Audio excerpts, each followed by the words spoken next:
Hi guys, మనం 7th class first semester బుక్లో చివరి లెసన్కి వచ్చేసాం అనమాట. ఈ లెసన్ చాలా ఇంపార్టెంట్ బిట్స్ ఉన్నాయి మనకి. ఇందులో రక్తనాళాల గురించి, అసలు రక్త ప్రసరణ ఎలా జరుగుతుంది, గుండె, వీటన్నిటి గురించి ఉంది. ఈరోజు దీన్ని స్టార్ట్ చేసి కంప్లీట్ చేద్దండి. మొక్కలు మరియు జంతువులలో రవాణా. జీవరాశులన్నింటి మనుగడకు ఆహారం, నీరు మరియు ఆక్సిజన్ అవసరమని మీరు ముందే నేర్చుకున్నారు. ఇవన్నీ వాటి శరీరంలోని వివిధ భాగాలకు రవాణా కావాల్సిన అవసరం ఉంది. ఇంకా జంతువులలో వ్యర్థాలను, వాటిని తొలగించగల భాగాలకు రవాణా కావాల్సిన అవసరం ఉంది. ఇవన్నీ ఎలా సాధించబడతాయని మీరు ఆశ్చర్యపోతున్నారా? పటం 7.1 చూడండి. ఇదిగోండి ఈ పిక్చర్. మీరు హృదయము లేదా గుండె మరియు రక్తనాళాలను గమనించారా? అవి పదార్థాలను రవాణా చేయడాన్ని నిర్వహిస్తాయి. అవి రెండూ కలిసి ప్రసరణ వ్యవస్థను ఏర్పరుస్తాయి. ఈ అధ్యాయంలో మీరు జంతువులు మరియు మొక్కల్లో పదార్థాల రవాణా గురించి నేర్చుకుంటారు. ఇదిగోండి గుండె, రక్త ప్రసరణ గుండె ద్వారానే కదా మనకి జరిగేది. ఇదిగోండి ఇట్లా సిరల ద్వారా, ధమనుల ద్వారా. రక్త ప్రసరణ వ్యవస్థ. రక్తం. మీ శరీరంపై గాయమైనప్పుడు ఏం జరుగుతుంది? రక్తం బయటికి ప్రవహిస్తుంది. అయితే రక్తం అంటే ఏమిటి? రక్తం అనేది రక్తనాళాలలో ప్రవహించే ద్రవం. ఇది జీర్ణమైన ఆహారం వంటి పదార్థాలను చిన్న ప్రేగు నుండి శరీరంలోని ఇతర భాగాలకు రవాణా చేస్తుంది. రక్తం అంటే రక్తనాళాలలో ప్రవహించే ద్రవం. ఇది జీర్ణమైన ఆహారం. ఈ ద్రవం అనేది జీర్ణమైన ఆహారం వంటి పదార్థాలను చిన్న పేగు నుండి శరీరంలోని ఇతర భాగాలకు రవాణా చేస్తుంది. ఇది ఊపిరితిత్తుల నుండి శరీర కణాలకు ఆక్సిజన్ను తీసుకెళ్తుంది.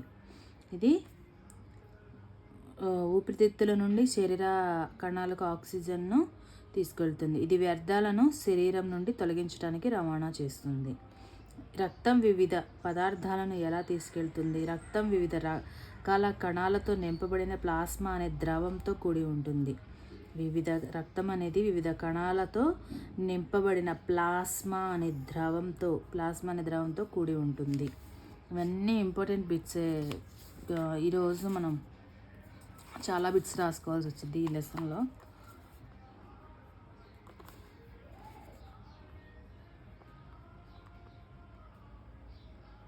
మొక్కలు మరియు జంతువులలో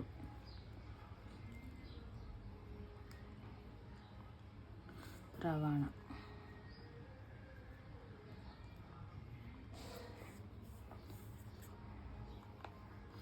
మోస్ట్ ఇంపార్టెంట్ లెసన్ అన్నమాట.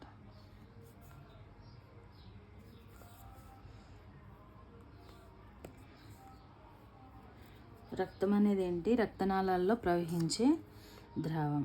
రక్తం అని పెట్టుకోండి హెడ్డింగ్.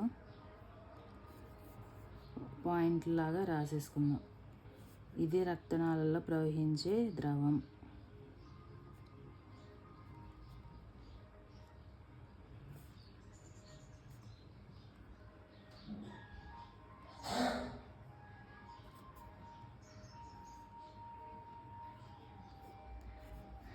సెకండ్ పాయింట్, ఇది జీర్ణమైన ఆహారం వంటి పదార్థాలను చిన్న ప్రేగు నుండి శరీర భాగాల్లోకి రవాణా చేస్తుంది కదా. తర్వాత ఊపిరితిత్తుల నుండి శరీర కణాలకు ఆక్సిజన్ కూడా అందిస్తుంది అనమాట. శరీర భాగాలకు జీర్ణమైన ఆహారాన్ని రవాణా చేస్తుంది. ఊపిరితిత్తుల నుండి కూడా కణాలకు ఆక్సిజన్ తీసుకెళ్తుంది అన్నమాట దీని వరకు. ఇంకోటి ఇక్కడ రక్తం వివిధ పదార్థాలను ఎలా తీసుకెళ్తుంది? రక్తం వివిధ కణాలతో నింపబడిన ప్లాస్మా అనే ద్రవంతో కూడి ఉంటుంది. ఈ రక్తం అనేది ఏంటి? ఇది ఇక్కడ రక్తం అని హెడ్డింగ్ పెట్టుకున్నాం కదా. ఇది అంటే రక్తం అని అర్థం చేసుకోవాలన్నమాట. ఇది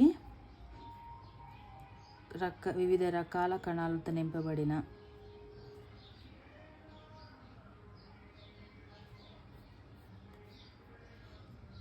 వివిధ కణాలతో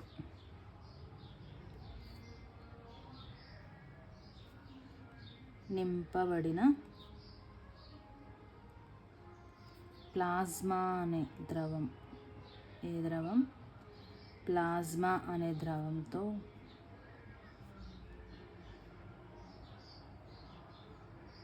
కూడి ఉంటుంది.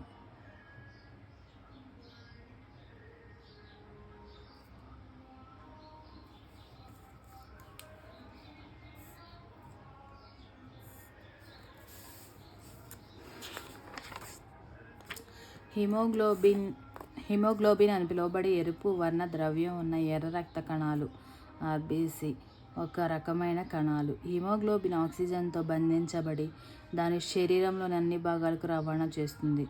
చివరికి అన్ని కణాలకు రవాణా చేస్తుంది. హిమోగ్లోబిన్ లేకుండా శరీరంలోని అన్ని కణాలకు ఆక్సిజన్ను సమర్థవంతంగా అందించడం కష్టమవుతుంది. హిమోగ్లోబిన్ ఉండడం రక్తాన్ని ఎర్రగా కనిపించేటట్లు చేస్తుంది. మన శరీరంలోకి ప్రవేశించే సూక్ష్మ క్రిములతో పోరాడే తెల్ల రక్త కణాలను డబ్ల్యూబీసీ కూడా రక్తం కలిగి ఉంటుంది. తెల్ల రక్త కణాలు కూడా మన శరీరంలో ప్రవేశించే సూక్ష్మ క్రిములతో పోరాడే ఈ తెల్ల రక్త కణాలు. ఇంకోటి రాసుకుందండి. మన శరీరంలోకి ప్రవేశించే సూక్ష్మ క్రిములతో పోరాడేవి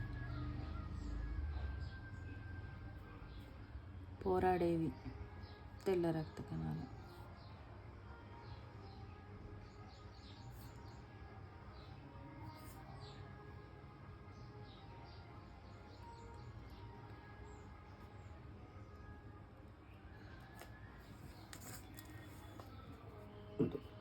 ఈ తెల్ల రక్త కణాలు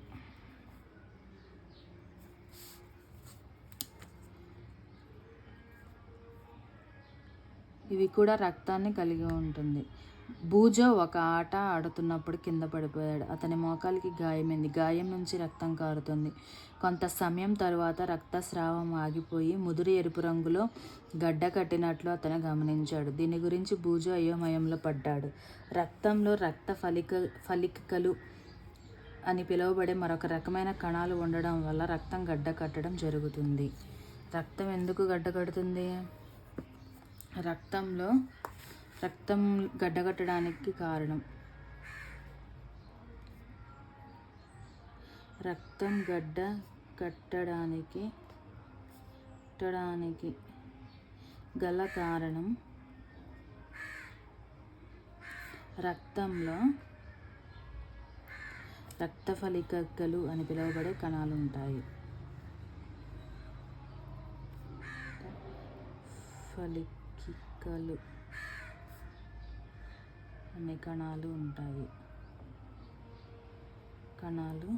ఉంటాయి.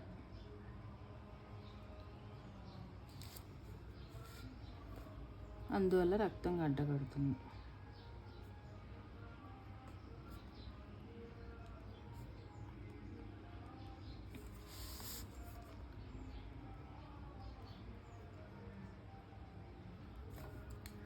రక్త ఫలికలు అనే కణాలు ఉండడం వల్ల.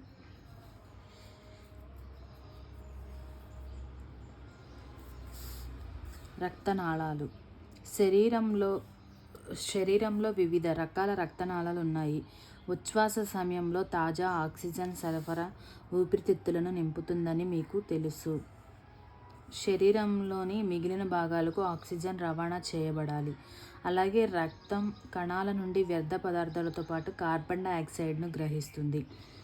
మీరు అధ్యాయం 6లో నేర్చుకున్నట్లుగా కార్బన్ డైఆక్సైడ్ను తొలగించుటకు ఊపిరితిత్తులకు రవాణా చేయడానికి రక్తం గుండెకు తిరిగి వెళ్ళాలి. కాబట్టి శరీరంలో ధమనులు మరియు సిరలు అనే రెండు రకాల రక్తనాళాలు ఉన్నాయి. ధమనులు మరియు సిరలు అనేవి గుండెకు ఊపిరితిత్తులకు రవాణా చేయడానికి గుండెకు మరియు ఊపిరితిత్తులకు రవాణా చేయడానికి రక్తం గుండెకు తిరిగి వెళ్ళాలి. కాబట్టి శరీరంలో ధమనులు మరియు సిరలు అనే రెండు రక్త నాళాలు ఉన్నాయి. ధమనులు ఆక్సిజన్తో కూడిన రక్తాన్ని గుండె నుండి శరీరంలోని అన్ని భాగాలకు తీసుకువెళ్తాయి. ధమనులు అనేవి ఏం చేస్తాయి? ఆక్సిజన్తో కూడిన రక్తాన్ని గుండె నుండి శరీరంలోని అన్ని భాగాలకు తీసుకెళ్తాయి. తర్వాత రక్త ప్రవాహం వేగంగా అధిక ఒత్తిడిలో ఉన్నందున ధమనులు మందపాటి స్థితిస్థాపక గోడలను కలిగి ఉంటాయి. ధమనుల ద్వారా రక్త ప్రవాహాన్ని అధ్యయనం చేయడాన్ని ఒక కృత్యం చేద్దాం. మీ ఎడమ మణికట్టు లోపలి వైపుకు మీ కుడి చేతి మధ్య మరియు చూపుడు వేలును ఉంచండి. పటం 7.2. ఇలా మీరు కొన్ని కదలికలు కొట్టుకోవడాన్ని అనుభూతి చెందారా? కొట్టుకోవడం ఉందని మీరు ఎందుకు అనుకుంటున్నారు? ఈ కొట్టుకోవడంను నాడీ స్పందన అంటారు మరియు ఇది ధమనులలో ప్రవహించే రక్తం కారణంగా జరుగుతుంది. 1 నిమిషానికి నాడీ స్పందనాల సంఖ్య లెక్కించండి. మీరు ఎన్ని నాడీ స్పందనాలు లెక్కించగలిగారు? నిమిషానికి నాడీ స్పందనాల సంఖ్యను నాడీ స్పందన రేటు అంటారు. నిమిషానికి నాడీ స్పందనాల సంఖ్యను నాడీ స్పందన రేటు అంటారు. విశ్రాంతిలో ఉన్న ఒక వ్యక్తి సాధారణంగా నిమిషానికి 72 మరియు 80 మధ్య నాడీ స్పందనాలు కలిగి ఉంటాడు. మీ శరీరంలో మీరు నాడీ స్పందనను అనుభూతి చెందగల ఇతర ప్రదేశాలను గమనించండి. ఇక్కడ ఒక బిట్ రాద్దాం. విశ్రాంతిలో ఉన్న వ్యక్తి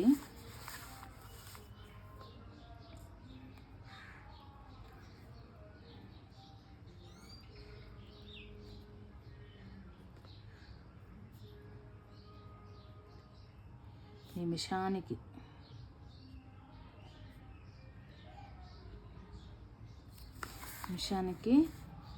72 మరియు 80 మధ్య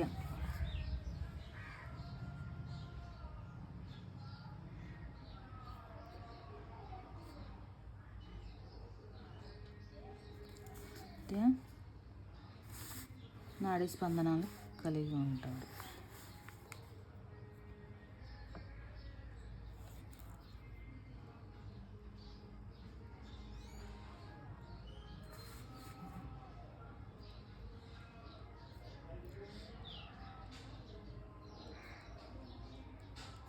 డెబ్బై 72 మరియు 80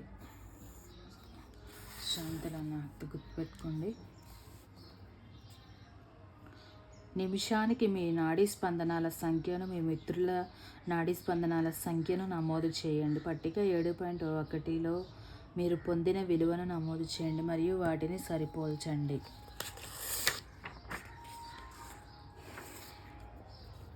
సిరలు అంటే శరీరంలోని అన్ని భాగాల నుండి హృదయమునకు లేదా గుండెకు కార్బన్ డైఆక్సైడ్ను అధికంగా ఉండే రక్తాన్ని తీసుకువెళ్ళే రక్తనాళాలు. మనం ధమనులు ఏంటి? ఆక్సిజన్ తీసుకెళ్తాయన్నమాట. ఆక్సిజన్తో కూడిన రక్తాన్ని గుండె నుండి శరీరంలోని అన్ని భాగాలకు తీసుకెళ్తాయి. ఇది కూడా రాసుకోండి. ఆక్సిజన్తో కూడిన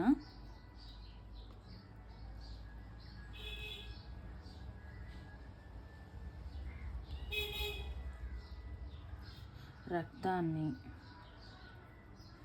గుండె నుండి శరీరంలోని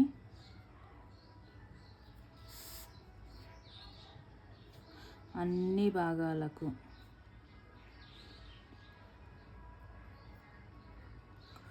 తీసుకువెళ్ళేది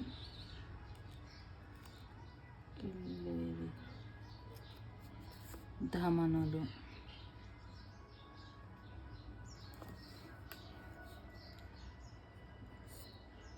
గుండెకి రక్తాన్ని చేరవేసేవి ధమనులు. ఆక్సిజన్తో కూడిన రక్తాన్ని గుండె నుండి గుండె నుండి శరీర భాగాలకు తీసుకెళ్ళి ధమనులు ఆక్సిజన్తో కూడిన. తర్వాత సిరలు అంటే శరీరంలోని అన్ని భాగాల నుండి గుండెకు కార్బన్ డైఆక్సైడ్ అధికంగా ఉండే రక్తం తీసుకెళ్ళి రక్తనాళాలు అన్నమాట. గుండె నుండి శరీర భాగాలకు రక్తాన్ని తీసుకెళ్లే వాటినేమో ధమనులు అంటారు. శరీర భాగాల నుండి గుండెకు రక్తాన్ని తీసుకెళ్లే వాటిని సిరలు అంటారు. అర్థమవుతుంది కదా. శరీరంలోని అన్ని భాగాల నుండి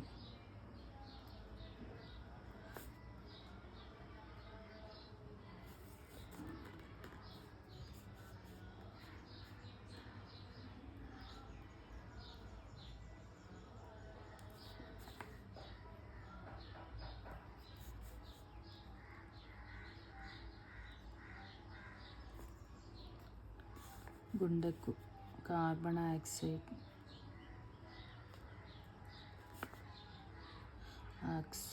అధికంగా కలిగిన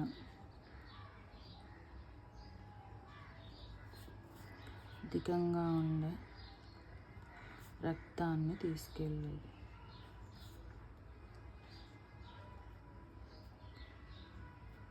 రక్తనాళం.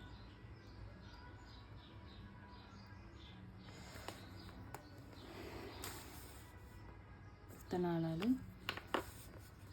సిరలు.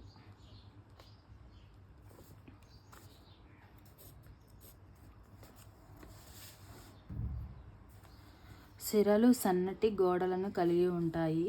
రక్తాన్ని గుండె వైపుకు మాత్రమే ప్రవహించేలా చేసేందుకు సిరల్లో కవాటాలు ఉంటాయి. సిరల్లో ఏముంటాయి? కవాటాలు. రక్తాన్ని గుండె వైపుకు మాత్రమే ప్రవహించేలా చేసేందుకు సిరల్లో ఉండే వాటిని కవాటాలు అంటారు.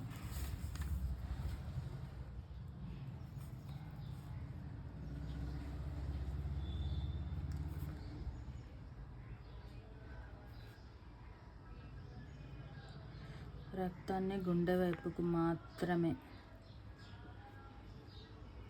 ప్రవహించేలా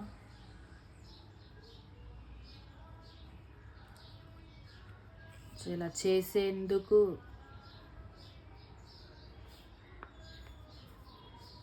సిరల్లో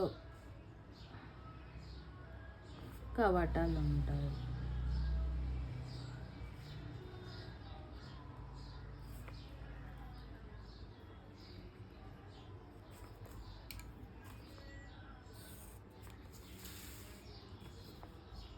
ఇంకోండి ఇక్కడ చూడండి, ఊపిరితిత్తులు, పుప్పుస ధామని, పుప్పుస సిర ధామని, రక్తకేశనాళికలు, ప్రసరణ క్రమరేఖ చిత్రము, రక్త ప్రసరణ. తర్వాత రక్తదానం. రక్తం దొరకక వందలాది మంది చనిపోతున్నారు. స్వచ్ఛంద రక్తదానం సురక్షితమైనది, నొప్పి లేకుండా ఉంటుంది మరియు విలువైన ప్రాణాలను కాపాడుతుంది. రక్తాన్ని ఆసుపత్రులు మరియు ప్రభుత్వంచే గుర్తింపు పొందిన ఇతర ప్రదేశాల్లో దానం చేయవచ్చు. దానం చేసిన రక్తాన్ని బ్లడ్ బ్యాంకుల్లో ప్రత్యేక శ్రద్ధతో నిల్వ చేస్తారు. ఇక్కడ చూడండి ఏంటో ఇచ్చారు. నేను అయోమయంలో ఉన్నాను. ధమని ఎప్పుడు అధిక ఆక్సిజన్తో కూడిన రక్తాన్ని తీసుకువెళ్తుందని నాకు తెలుసు.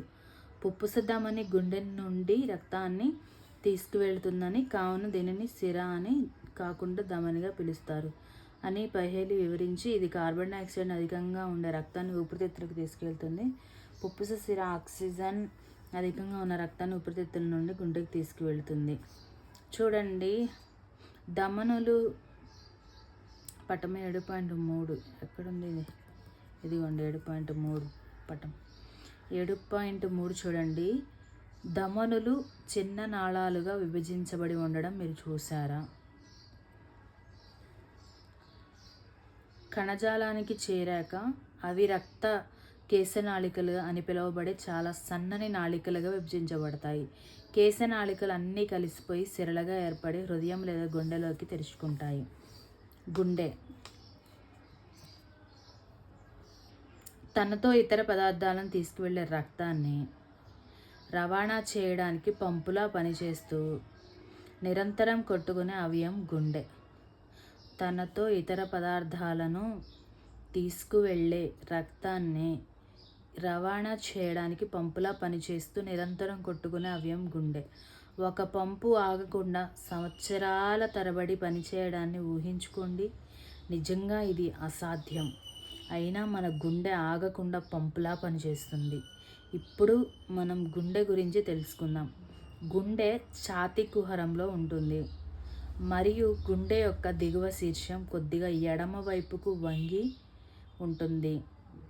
మన గుండె కొంచెం ఎడమ వైపుకు వంగి ఉంటుంది, మన ఎడమ చేతి వైపుకు. మీ అరచేతిలో వేళ్లను లోపలికి ముడిచి పట్టుకోండి. అది మీ పిడికిలిని ఏర్పరుస్తుంది. మీ గుండె దాదాపు మీ పిడికిలి పరిమాణంలో ఉంటుంది. అవును, అప్పుడు మనకి చిన్నప్పుడు టీచర్స్ కూడా చెప్పేవాళ్ళు కదా, మన గుండె మన పిడికిలి పరిమాణంలో ఉంటుంది. నా గుండె ఇంత ఉంటుంది. ఆక్సిజన్ అధికంగా ఉన్న రక్తం మరియు కార్బన్ డైఆక్సైడ్ అధికంగా ఉన్న రక్తం ఒకదానితో ఒకటి కలిస్తే ఏం జరుగుతుంది? ఇలా జరగకుండా ఉండడానికి గుండెలో 4 గదులు ఉంటాయి. ఇదిగోండి గుండె పిక్చర్ చూడండి. చిన్నప్పుడు మీరు ఎంతమంది గుండె పిక్చర్ గీసారో కామెంట్ చేయండి నాకు. ఇది మనకి ఎగ్జామ్కి వస్తే చచ్చిపోయినట్టే మనం కదా. అయినా ఇది నేను నేర్చుకొని బాగానే రాసేదాన్ని. 5కి 5 మార్క్స్ పడాయి నాకు దేంట్లో, గుండెలో. బృహస్థిర, బృహద్ధమని, పుప్పుస ధమని, పుప్పుస శిర, ఎడమ కర్ణిక, కుడి కర్ణిక, 2 సమభాగాలను పూర్తిగా విభజిస్తున్న విభాజకం, ఎడమ జఠరిక, కుడి జఠరిక. మాకు సైన్స్ చెప్పే టీచర్ అంతోనమ్మ టీచర్ అని ఉండేవాళ్ళు. బోర్డు మీద పిక్చర్ వేసి చెప్పేవాళ్ళు. ఇది క్వశ్చన్ అప్పటికప్పుడే అసలు ఎట్లా అంటే మన మైండ్లో ప్రింట్ పడిపోయేది. అట్లా చెప్పేవాళ్ళు. చక్కగా ఒక టాపిక్, ఇప్పుడు గుండె అనుకో, గుండె మాత్రమే ఆ రోజు చెప్పి జాగ్రత్తగా ఎక్స్ప్లెయిన్ చేసి అసలు ఏమేమి చేస్తాయని ఒక బాక్స్ లాగా గీసి చెప్పేవాళ్ళు. అప్పుడు బాక్స్ ఉండేది టెక్స్ట్ బుక్లో. జఠరిక ఏం చేస్తుంది, కుడి జఠరిక ఏం చేస్తుంది, ఎడమ జఠరిక ఏం చేస్తుంది, ఇట్లా పుప్పుస ఇవన్నీ అనమాట రాసి అసలు ఒక డయాగ్రామ్ వేసి, ఈ డయాగ్రామ్ వేసి బాక్స్ వేసి పాయింట్స్ రాసేవాళ్ళు. 5 పాయింట్స్ 6 పాయింట్స్ వచ్చాయి వీటి గురించి. అప్పటికప్పుడే చెప్పిన వెంటనే అందరినీ అడిగేవాళ్ళు క్వశ్చన్. వెంటనే క్లాస్ అందరు కూడా, ఇంకెవరో లీస్ట్ కొంచెం అంటే చెప్పలేని వాళ్ళు తప్ప మ్యాక్సిమం అందరు క్లాస్ అంతా అప్పటికప్పుడే వెంటనే చెప్పేవాళ్ళు. అసలు ఇది మాత్రం అంత బాగా చెప్పేవాళ్ళు. అందుకే బాగా గుర్తుండిపోయింది ఇది. ఓకే, చూసారు కదా గుండె పిక్చర్. తర్వాత అధికంగా ఉన్న రక్తం మరియు కార్బన్ డైఆక్సైడ్ అధికంగా ఉన్న రక్తం ఒకదానికి ఒకటి కలవకుండా నివారించడంలో సహాయపడుతుంది. ఇది అయిపోయిన తర్వాత దీని కంటిన్యూషన్ ఇక్కడ ఉంది. ఎగువ 2 గదులను కర్ణికలు అంటారు. పైన 2 గదులను కర్ణికలు అంటారు. ఎగువ నుండే ఇవ్వండి ఇవి కర్ణికలు. ఈ 2 గదులు ఇదిగోండి, ఇక్కడ నుంచి ఇక్కడికి ఒక గది, ఇదంతా ఒక గది. ఈ ఎగువ 2 గదులను కర్ణికలు అంటారు. దిగువ 2 గదులను జఠరికలు అని పిలుస్తారు. ఇవ్వండి జఠరికలు. గదుల మధ్య ఉన్న విభాజకం ఆక్సిజన్. గదుల మధ్య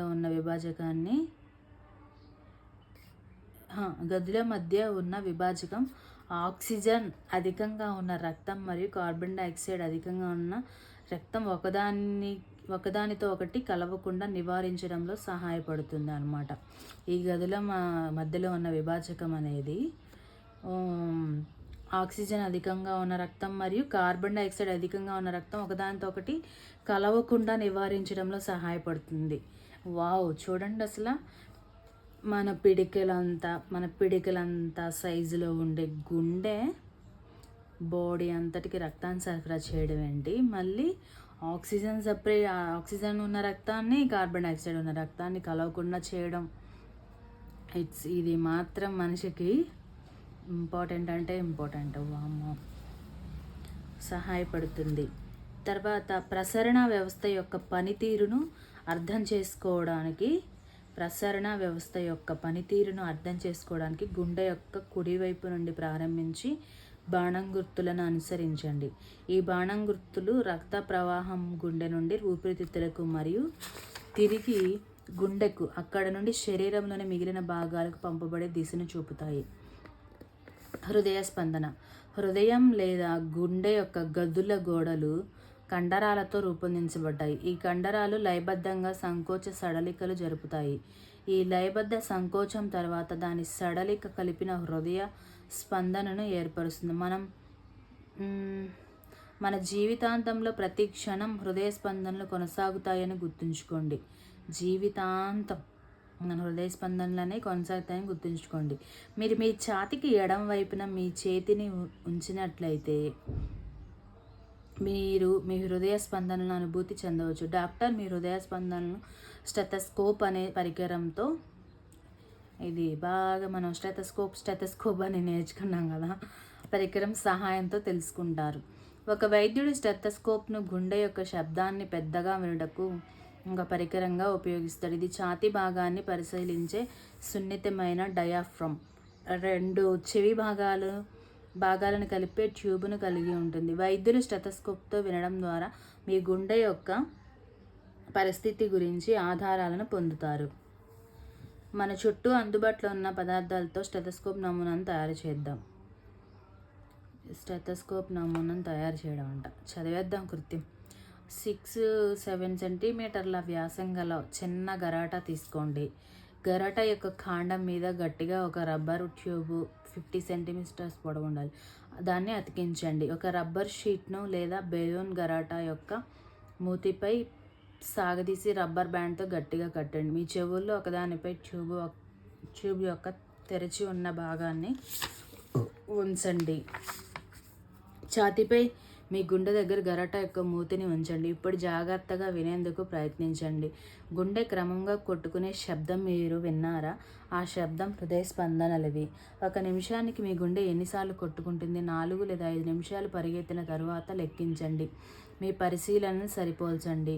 మీది మీ స్నేహితుల నాడీ స్పందన రేటు మరియు హృదయ స్పందన రేటు విశ్రాంతి తీసుకున్న తరువాత మరియు పరుగు తీసిన తరువాత పట్టికలో నమోదు చేయండి. మీ హృదయ స్పందన మరియు నాడీ స్పందన రేటు మధ్య ఏదైనా సంబంధం ఉందని మీరు కనుగొన్నారా? ప్రతిసారి గుండె కొట్టుకున్నప్పుడు ధమనుల్లో ఒక స్పందనను ఉత్పత్తి చేస్తుంది. 1 నిమిషానికి నాడీ స్పందన రేటు హృదయ స్పందన రేటును సూచిస్తుంది. హృదయము లేదా గుండె యొక్క వివిధ గదులు లయబద్ధంగా కొట్టుకోవడం రక్త ప్రసరణను నిర్వహిస్తుంది మరియు శరీరంలోని వివిధ భాగాలకు పదార్థాలను రవాణా చేస్తుంది. స్పంజికలు మరియు హైడ్రాలో కూడా రక్తం ఉంటుందా అని బూజో ఆశ్చర్యపోయాడు.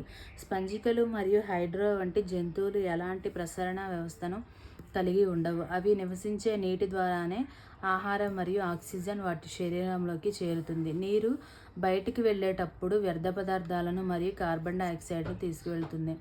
అందువల్ల ఈ జంతువులకు రక్తం వంటి ప్రసరణం ద్రవం అవసరం లేదు.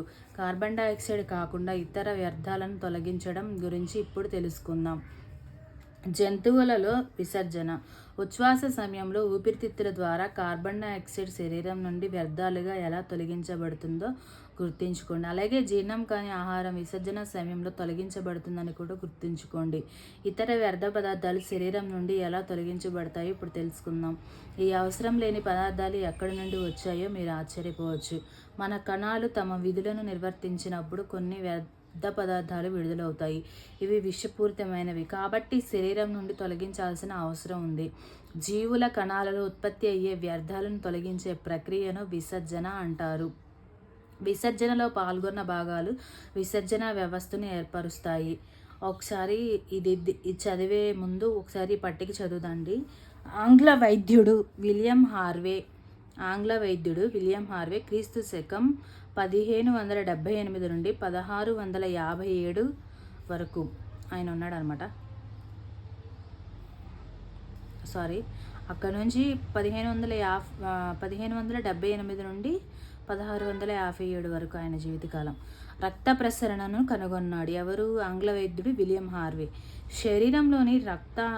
శరీరంలోని నాళాల్లో రక్తం ఊగిసలాడుతుందనేది ఆ రోజుల్లో ఉన్న అభిప్రాయం. హార్వే యొక్క అభిప్రాయాలను ఎగతాళి చేశారు మరియు సర్క్యులేటర్ అని పిలిచారు. అతను చాలామంది రోగులను కోల్పోయాడు. అయినప్పటికీ అతను చనిపోకముందే ప్రసరణ గురించిన హార్వే యొక్క ఆలోచనలు సాధారణ జీవ సంబంధమైన వాస్తవంగా అంగీకరించబడింది. మనల్ని బిట్టడగవచ్చు. రక్త ప్రసరణ గురించి కనుగొన్నవారు ఎవరు? William Harvey.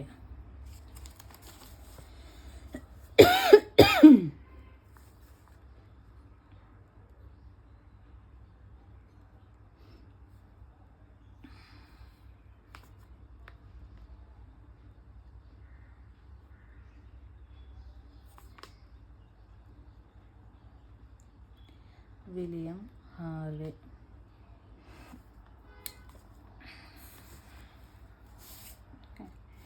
మానవులలో విసర్జన వ్యవస్థ.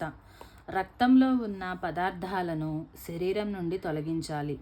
ఇది ఎలా జరుగుతుంది? రక్తాన్ని వడపోయడానికి ఒక విధానం అవసరం. ఇది మూత్రపిండాల్లోని రక్తకేశనాళికల ద్వారా జరుగుతుంది. రక్తం 2 మూత్రపిండాలను చేరేటప్పుడు ఉపయోగకరమైన మరియు హానికరమైన పదార్థాలు రెండింటిని కలిగి ఉంటుంది. ఉపయోగకరమైన పదార్థాలు రక్తంలోకి తిరిగి శోషించబడతాయి. నీటిలో కరిగిన వ్యర్థాలు మాత్రం నీటిలో కరిగిన వ్యర్థాలు మూత్రం రూపంలో తొలగించబడతాయి. మూత్రపిండాల నుండి మూత్రం గొట్టం లాంటి మూత్రనాళాల ద్వారా మూత్రాశయంలోనికి వెళ్తుంది.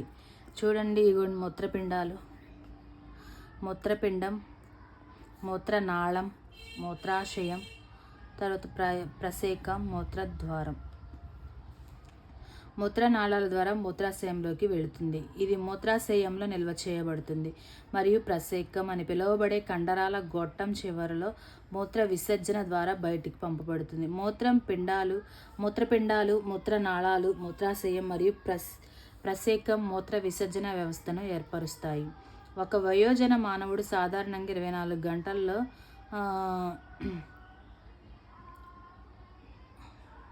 1-1.18 లీటర్ల మూత్రాన్ని విసర్జిస్తాడు. మూత్రంలో 95% నీరు, 2.5% యూరియా, 2.5% ఇతర వ్యర్థాలు ఉంటాయి.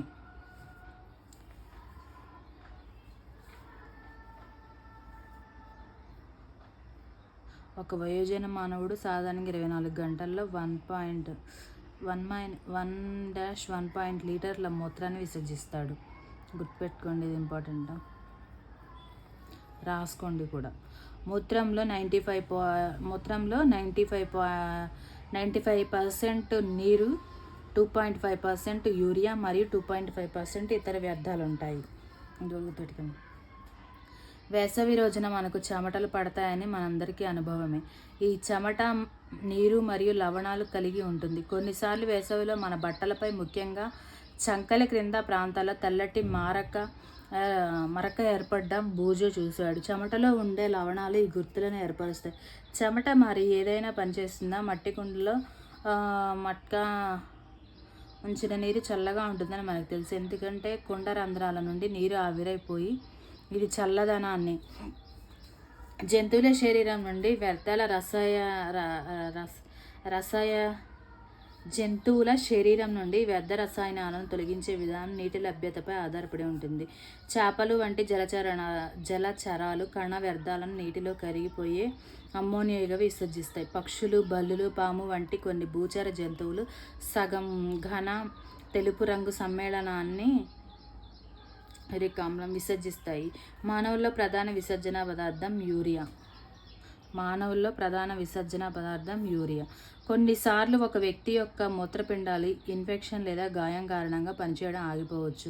మూత్రపిండాల వైఫల్యం ఫలితంగా వ్యర్థ పదార్థాలు రక్తంలో చేరడం ప్రారంభిస్తాయి.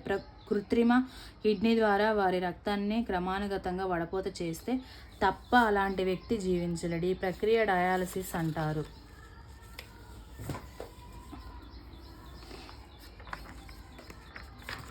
దీని కంటిన్యూషన్ ఇక్కడ.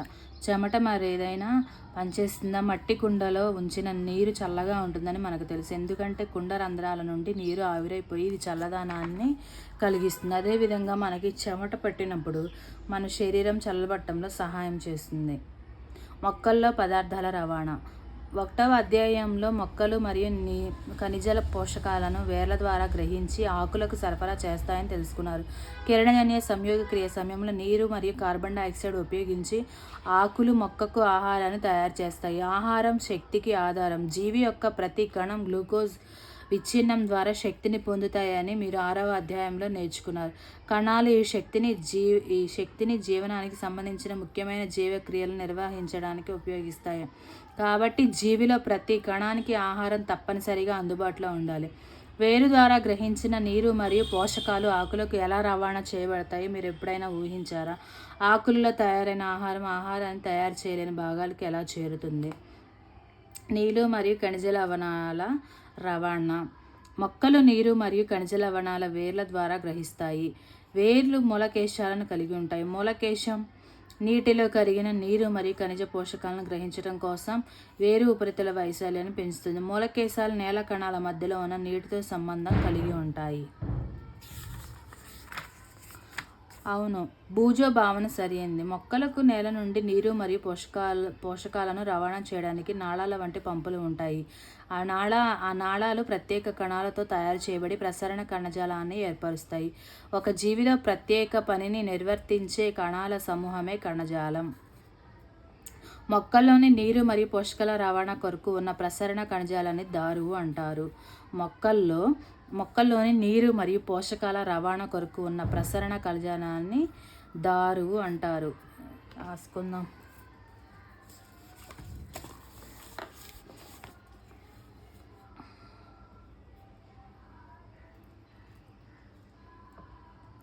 మొక్కలోని నీరు మరియు పోషకాల రవాణా కొరకు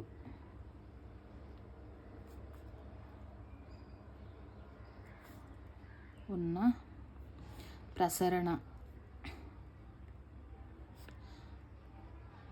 కణజాలాన్ని దారువు అంటారు.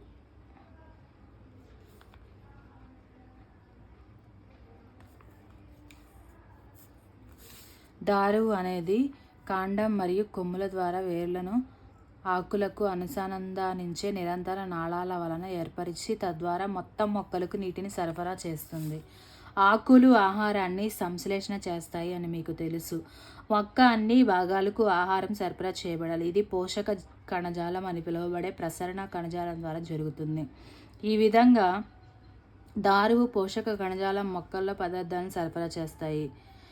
ఒక కృత్యం ఇచ్చారు, చదివేద్దాం. ఈ కృత్యానికి మనకు ఒక గాజు సీసా, నీరు, ఎరుపు సిర లేదా గుల్మం మరియు ఒక బ్లేడ్ అవసరం. గాజు సీసాలో 1/3 నీరు పోయండి. నీటికి కొన్ని చుక్కలు ఎరుపు సిర కలపండి.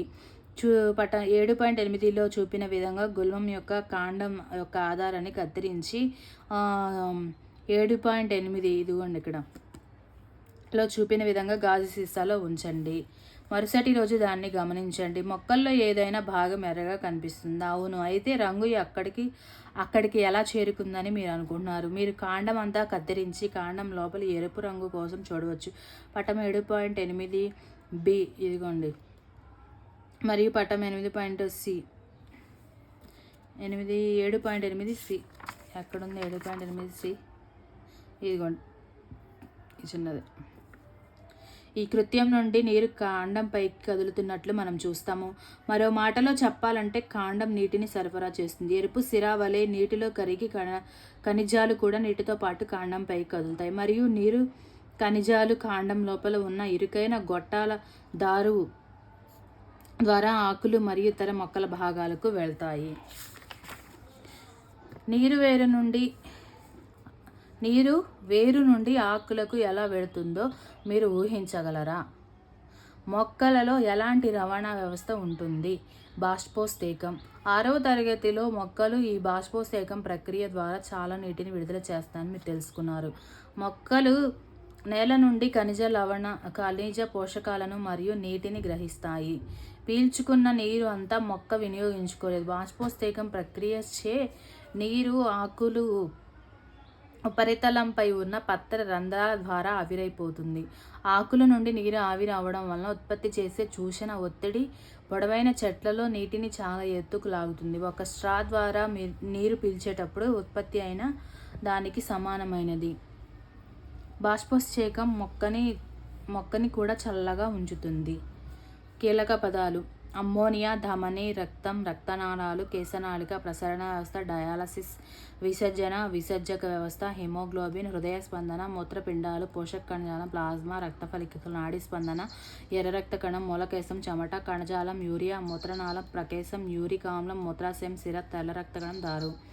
ఏం నేర్చుకున్నారు? చాలా జంతువులలో శరీరం ప్రసరించే రక్తం శరీరంలోని వివిధ కణాలకు ఆహారం మరియు ఆక్సిజన్ పంపిణీ చేస్తుంది. ఇది విసర్జన కోసం శరీరంలోని వివిధ భాగాల నుండి వ్యర్థ పదార్థాలను కూడా తీసుకువెళ్తుంది. ప్రసరణ వ్యవస్థ హృదయం లేదా గుండె మరియు రక్తనాళాలను కలిగి ఉంటుంది. మానవుల్లో రక్తం ధమనులు మరియు సిరల ద్వారా ప్రవహిస్తుంది. హృదయం పంపింగ్ అవయవంగా పనిచేస్తుంది. రక్తంలో ప్లాజ్మా, ఎర్ర రక్త కణాలు మరియు తెల్ల రక్త కణాల రక్త ఫలికలు ఉంటాయి. రక్తంలో ఏమేమి ఉంటాయి? ప్లాజ్మా, ఎర్ర రక్త కణాలు, తెల్ల రక్త కణాలు, రక్త ఫలికలు ఉంటాయి. ఎర్రటి వర్ణద్రవ్యం హిమోగ్లోబిన్ ఉండడం వల్ల రక్తం అనేది ఎర్రగా ఉంటుంది. ఎర్రటి వర్ణద్రవ్యం ఉండడం వల్ల హిమోగ్లోబిన్ ఉండడం వల్ల రక్తం అనేది ఎర్రగా ఉంటుంది. వయోజన వ్యక్తిలో మనిషి హృదయం లేదా గుండె నిమిషానికి 70 నుండి 80 సార్లు కొట్టుకుంటుంది. వయోజన వ్యక్తులు మనిషి హృదయం లేదా గుండె నిమిషానికి ఎన్నిసార్లు? 70 నుండి 80 సార్లు కొట్టుకుంటుంది. దీన్ని హృదయ స్పందన రేటు అంటారు. ధమనులు హృదయం లేదా గుండె నుండి రక్తాన్ని శరీరంలోని అన్ని భాగాలకు తీసుకువెళ్తాయి. ధమనులు గుండె నుండి రక్తాన్ని శరీరంలోని అన్ని భాగాలకు తీసుకెళ్తాయి. సిరలు శరీరంలోని అన్ని భాగాల నుండి రక్తాన్ని హృదయానికి లేదా గుండెకు తిరిగి తీసుకెళ్తాయి. శరీరంలోని వ్యర్థ పదార్థాలు తొలగించడాన్ని విసర్జన అంటారు. మానవుల విసర్జన వ్యవస్థలో 2 మూత్రపిండాలు, 2 మూత్రనాళాలు, 1 మూత్రాశయం, ప్రసేకం ఉంటాయి. లవణాలు మరియు యూరియా నీటితో పాటు చెమటగా తొలగించబడతాయి. చేపలు నేరుగా నీటిలో కరిగిపోయి అమ్మోనియా వంటి వ్యర్థ పదార్థాలను విసర్జిస్తాయి. పక్షులు, కీటకాలు మరియు బల్లి యూరిక్ ఆమ్లంను సగం ఘన రూపంలో విసర్జిస్తాయి. నీరు మరియు ఖనిజ పోషకాలు నేల నుండి వేర్ల ద్వారా గ్రహిస్తాయి. దారు అని పిలువబడే ప్రసరణ కణజాలం ద్వారా మొత్తం మొక్కకు పోషకాలు నీటితో పాటు రవాణా చేయబడతాయి. మొక్క యొక్క వివిధ భాగాలకు ఆహారాన్ని రవాణా చేసే ప్రసరణ కణజాలం పోషక కణజాలం. బాష్పోత్సేకం సమయంలో పత్ర రంధ్రాల ద్వారా ఆవిరి రూపంలో మొక్కలు చాలా నీటిని కోల్పోతాయి. బాష్పోత్సేకం ఉత్పత్తి చేసే బలం మట్టి నుండి వేర్లు శోషించిన నీటిని కాండం మరియు ఆకులు చేరుకోవడానికి పైకి లాగుతుంది.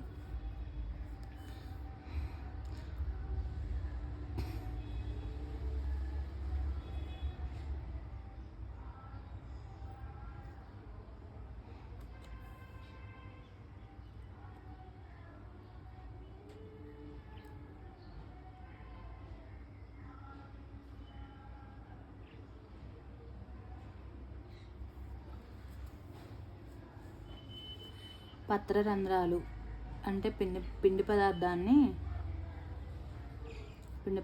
సంశ్లేషణ.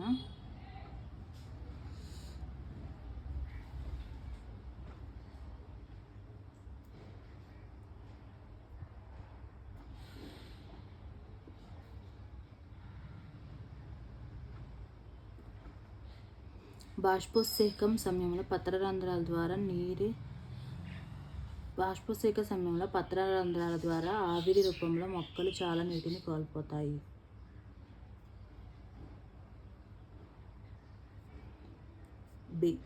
పత్రరంధ్రాలు బాష్పోత్సేక సమయంలో కోల్పోతాయి కదా.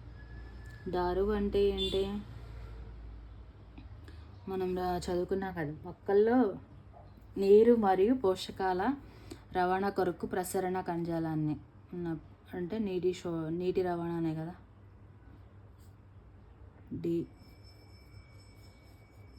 మూలకేశాలు ఎక్కడొచ్చింది?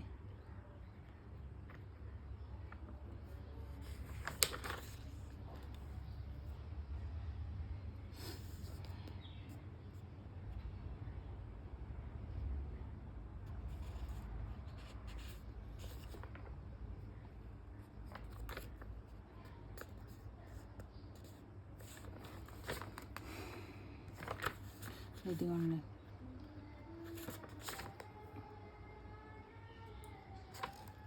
ఆకులు ఆహారాన్ని సంశ్లేషిస్తాను.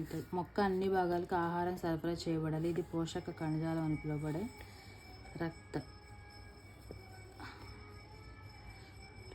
పిలువబడే ప్రసరణ కణజాలం ద్వారా జరుగుతుంది. ఇది మొక్కల అన్ని భాగాలకు ఆహార రవాణా అనేది ఇది పోషక కణజాలం అన్నమాట.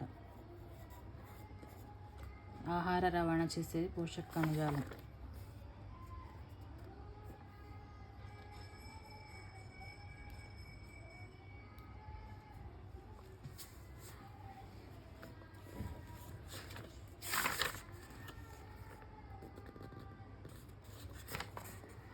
మూలకేశాలు నీటిని రవాణా చేస్తాయి కదా. నీటి రవాణా కోసం మూలకేశాలు అనుకుంటా.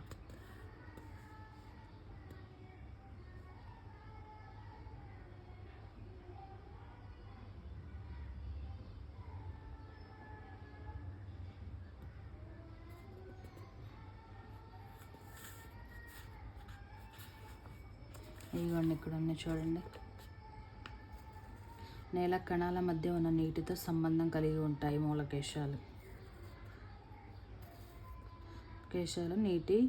నేల కణాల మధ్య ఉన్న నీటితో సంబంధం కలిగి ఉంటాయి. నీటి శోషణ మూలకేశాలని ఒకసారి చదివేద్దాం. ఇది మూలకేశం నీటిలో కరిగిన నీరు మరియు ఖనిజ పోషకాలను గ్రహించడం కోసం వేరు ఉపరితల వైశాల్యాన్ని పెంచుతుంది. నీటిలో కరిగిన నీరు మరియు ఖనిజ లవణాలను గ్రహించడం అంతే. నీటి శోషణ. హృదయం లేదా గుండె రక్తం నుండి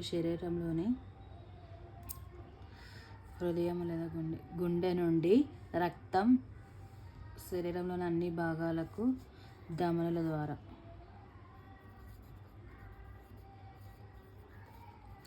ధమనులచే రవాణా చేయబడుతుంది. హిమోగ్లోబిన్ రక్తంలో ఉంటుంది. ధమనులు మరియు సిరలు డాష్ నెట్వర్క్ ద్వారా కలుస్తాయి.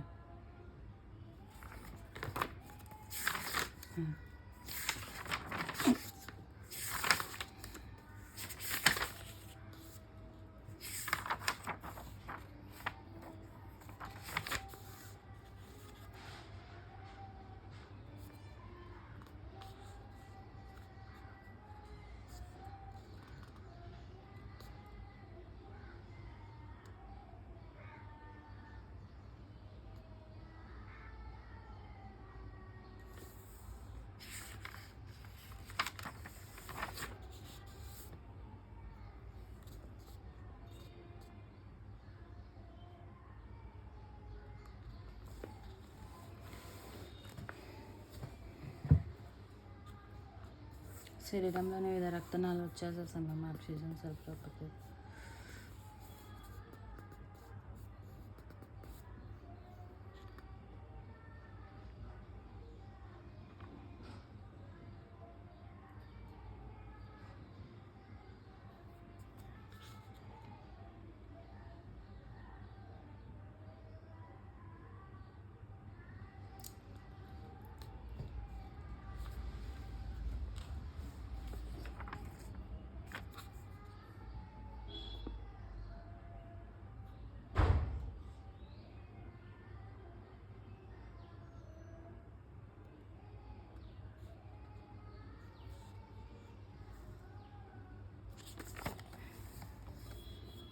హృదయ లయబద్ధ సంకోచ సడలింపును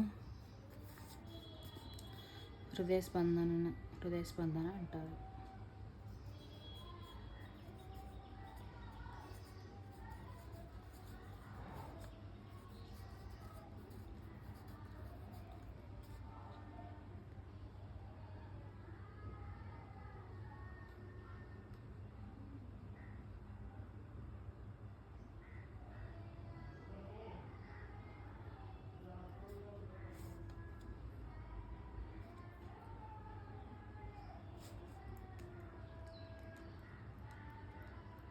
యూరియా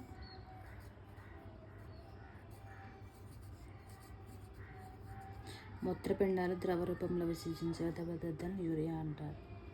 శోషణ ఒత్తిడి వల్ల చెట్లలో నీరు చాలా ఎత్తుకు చేరడం అనేది ఒకసారి చూద్దాం.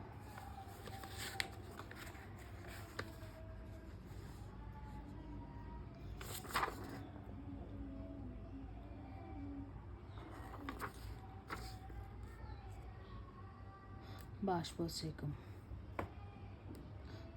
అవి రావడం వల్ల ఉత్పత్తి చేసే శోషణ ఒత్తిడి పొడవ చెట్లలో ఎత్తుకు లాగుతుంది. బాష్పోత్సేకం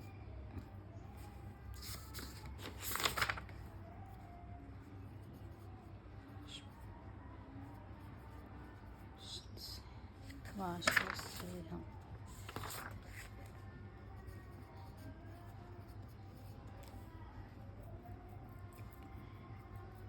చెమటలో నీరు ఎంత శాతం? మానవుల ప్రధాన విసర్జన ఉత్పత్తి అంటే మూత్రపిండాలు. అదే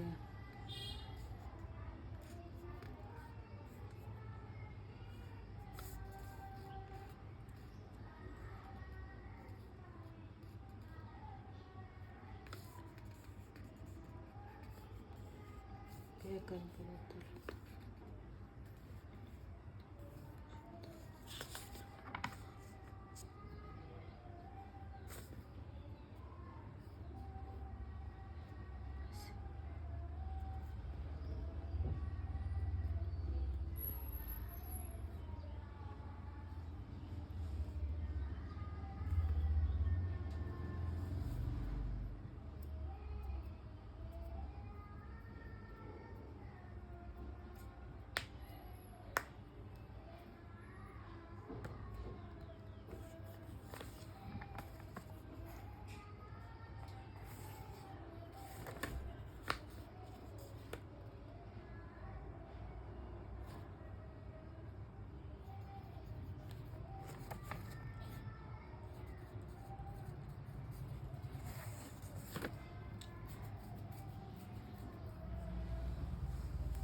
మనకి ఇది ఇవ్వలేదు.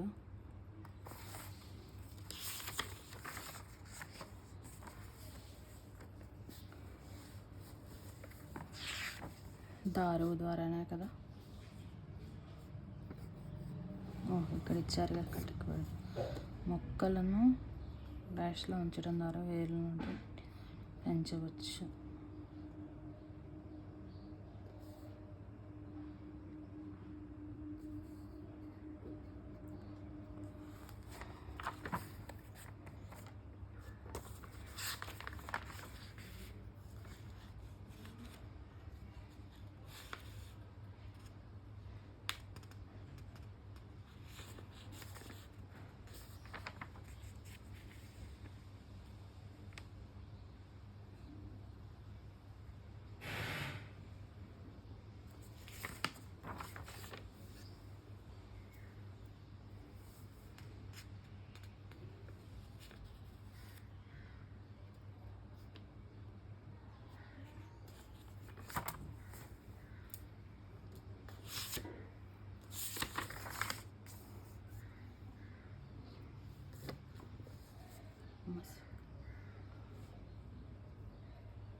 ఈ క్వశ్చన్కి ఆన్సర్ ఏంటో మీరు చెప్పండి నాకు కామెంట్ రూపంలో.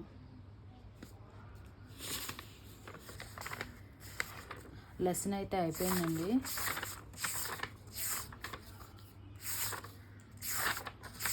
రవాణా మొక్కలు మరియు జంతువుల్లో రవాణా అయితే అయిపోయింది.